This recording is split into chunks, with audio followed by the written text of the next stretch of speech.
Skôr, keby ste nám mohli povedať, koľko stalo Slovensko tá štúdia, analýza, ten znalecký posudok, ktorý si nechali vypracovať? Ďalšiu otázku. Prečo vyšlo práve v časopise, ktorá nie je v žiadnej vedeckej databáze? Nie je podstatné, v akom časopise vyšlo vôbec. Je to podstatné? Nie je to podstatné. Nie je to podstatné. Podstatný je súdno-znalecký posudok, ktorý je viacstranový ako nejaká štúdia. To si môžete zhodnotiť cez svojich skorumpovaných vedcov, že ten časopis je predátorský. To mi nestrkajte tu na tlačovku. Ďalšiu otázku. Ešte raz vás poprosím tú otázku. Prečo práve v tomto časopise, ktorý je označený ako predátorský? Prišiel mi to ako dobrý nápad. Je to časopis, ktorý uverejňuje skoro takmer eseje a nie vedecké štúdie častokrát. Povedzte jednu esej, lebo sa mi zdá, že o ňom neviete nič. Jednu esej mi povedzte. Ja vám nebudem citovať eseje. Sú tam eseje. Môžem vám povedať, že napríklad jeden vedec tam pokúsil sa uverejniť článok. A podarilo sa mu to? Nie, práve že... A prečo sa mu to nepodarilo? Lebo nezaplatil, lebo to je vlastne časopis, kde si zaplatíte a uverejnia vám. Hej. Rozhodne vaše vyjadrenie pošlem do toho časopisu. Pokojne, nech sa páči.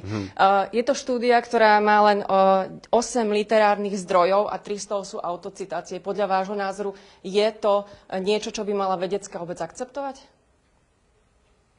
Skorumpovaná vedecká obec prihliada na citácie, ktoré... Prečo obviňujete ľudí bez dôkazov? Ale dôkazy... Nie, to ste vy, ktorí obviňujete bez dôkazov. Vy obviňujete len na základe vyjadrení. Môj dôkaz Slovenskej republiky, nechajte ma dohovoriť, je ten, ktorý je na stole generálneho prokurátora. Ja sa nemusím vyjadrovať k ničomu. To je dôkaz. Ja nenesiem za to zodpovednosť. Počkajte, nie je jedno, čo tam je napísané. Tam bolo napísané v závere. Okamžite by som odporúčal stiahnutie týchto preparátov, pretože poškodzujú verejné zdravie. Čo ja mám robiť viac? Ako si vysvetľujete, že žiadna krajina na základe potom tej vašej štúdie nič neurobila? Žiadna krajina. Ako nič neurobila? No, nestiahla vakcíny. Vy ste z akého denníčka? Ja nie som z denníčka. Z týždenníčka? Som z televízie Joj. Joj, dobre. Odpovedajte, ale veď odpovedajte, prečo neodpoviete? Veď mi odpovedajte, že prečo na základe vašej argumentácie už mi píšu, žiadna že krajina... nemám s vami komunikovať. Ani sa nejdem na to pozerať, ale viem. Ale vy neodpovedáte, to znamená, nemáte odpoveď?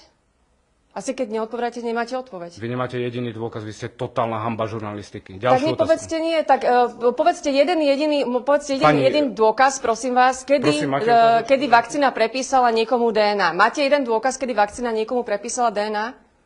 Máte dôkaz, že nie? X štúdií potvrdzuje, že vakcína je bezpečná. Vy keď niečo tvrdíte, vy keď tvrdíte opak, mali by ste mať na to nejaký dôkaz. Máte na to dôkaz, že nejaká vakcína